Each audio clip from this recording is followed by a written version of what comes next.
Hello there. Okay.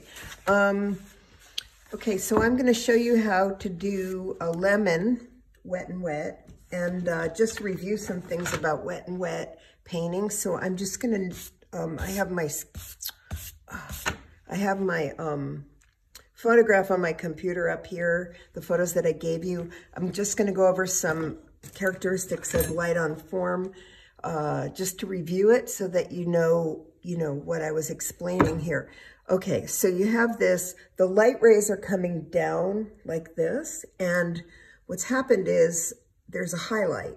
So that's the spot where the light is hitting, bouncing off the object, and it's the brightest spot. It's usually a little spot here, depending on whether the object is on the surface. On a matted surface, it's not going to be as extreme. On a wet surface, it's going to be really bright. It depends how reflective this surface is. But there's your highlight. Okay, there's your halftone. The halftone is usually the local color of the object. Like in this case, it's a lemon, so it's yellow.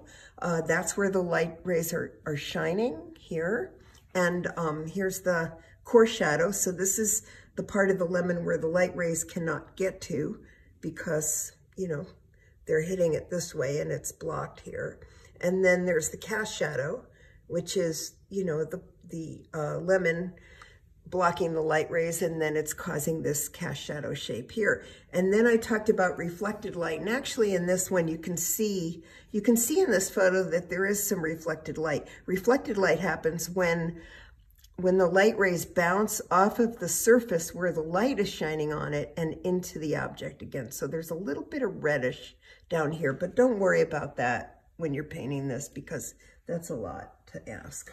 Okay, so what I'm going to do is I'm going to take it's good when you're sketching to use a harder pencil, like a number 2 pencil, or if you've taken drawing or you have some pencils, use like an H or an HB pencil. So I'm just going to draw my lemon shape, basically like this. I'm going to go ahead and make my, where my table ends here. Okay, that's fine.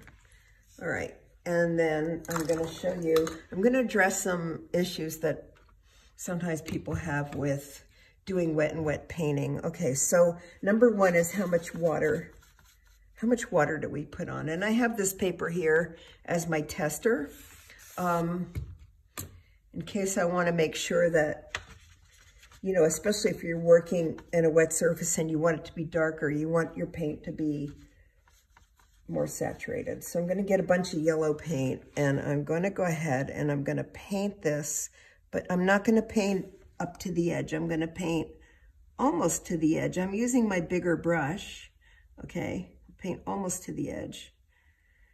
And this is very wet. And so I want it to be wet so that when I turn it toward the light, it's shiny.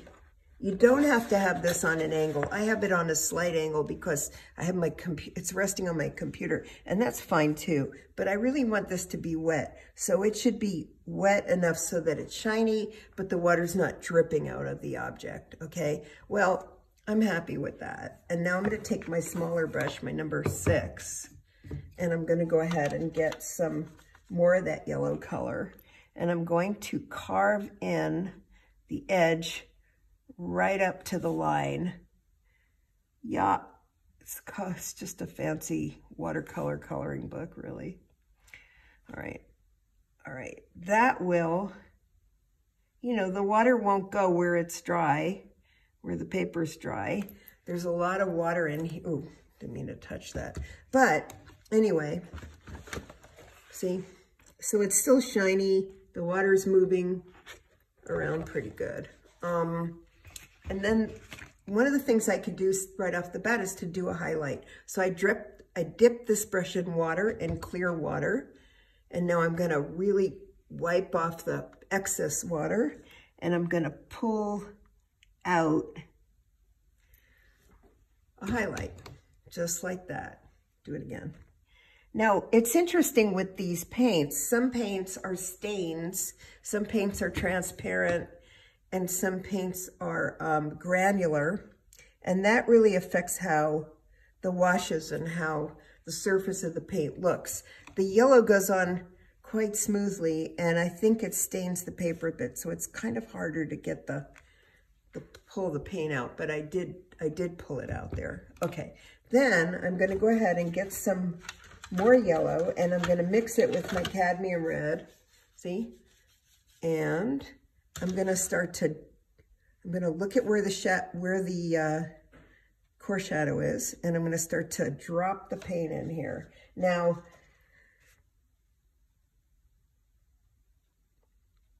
I'm basically following where I'm kind of just dropping it like little dots in here, see? I'll show you what you could do. So that's kind of the line of the shadow, but I don't want it to be just red. Sometimes I use the complement of the color to do,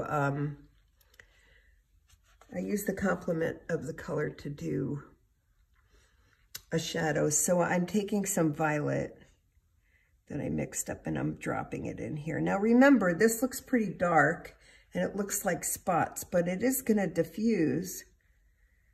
And I'll show you something cool you can do. It is gonna diffuse because watercolor always dries lighter. So I'm gonna take some cadmium red and I'm gonna drop it in here too, like little dots. It's pretty fun. And I'll show you what I'm gonna do after that. Okay, watch this. And I'm gonna this is the nice thing about watercolor here, is that you can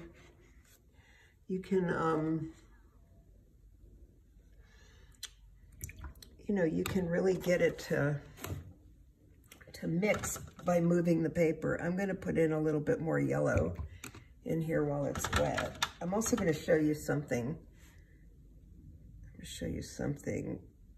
That happens with, okay, I'm gonna move this around. So that looks pretty dark, but I bet you it's gonna dry a lot. So I'm just kind of helping it blend naturally. And I think that's enough, just want to fix the edge a little bit. Yeah, so to get those crisp edges, you just want to, carve them out. Here we go. One thing you don't want to do is take the brush and start blending this color. You're better off doing something like this and moving the paint around than, than taking your brush and mixing it up, okay? Because then you don't get the really fun, spontaneous stuff that watercolor has to offer. Another thing that you can do with paint is, let's say you want this to be lighter and I made it too dark, you can dry your brush off and you can just pull out some of the paint, okay? You can pull it out, and then if it starts to bead at the bottom, I'm just gonna pull up some of that paint with a dry brush. So that's one thing, okay? And then I'm just gonna show you about blooms and why those happen. So I'm gonna put this aside. Okay, so it's not that hard to do these fruits, and you can do one fruit, or if you feel more confident, you can do the bowl, that I put up there, the white bowl. Just pay attention to each part of it and try to do it in wet and wet. One of the things I wanna show you is blooms. This is a bloom, often called cauliflowers in watercolor language. And why this happens is this. I'm gonna show you what happens. Okay, I'm gonna put down a wash here. Okay, I put down my wash. I'm gonna try it. I'm gonna blow on it because the wash is starting to dry, right? I'm looking at it. The paint's no longer wet. I mean, it's starting to become more matte, which is what happens when it starts to dry. And then I decide I want to put more color in it, right? So I'm going to take some of this violet greenish color, and I think it's not shiny anymore. And I'm going to show you what happens when I drop in a wet brush full of paint into the paint that's starting to dry, is that what happens is that the wet paint starts to push out the paint to these edges, and it makes this weird kind of cauliflower shape that people don't always want in their painting. And, you know, sometimes people use that for special effects to get effects, but you can see here how it sort of pushed the paint out to the edges. So this happens when you have a surface that is wet, but it's not as wet as, you know, as it was maybe when you started and you put in a little drop of color with a wet brush and the wet brush just pushes the paint. So that's what happened. Okay, cool. So now I think what I'll do is, I had done this other lemon earlier. It's dry now. I'm gonna go ahead and put my wash in the background, actually. So actually, I'm not gonna demo that because I put another video in there on how to do the washes, and I'm gonna do them off the camera and then post it. But you know, that's just how to do the fruit wet and wet.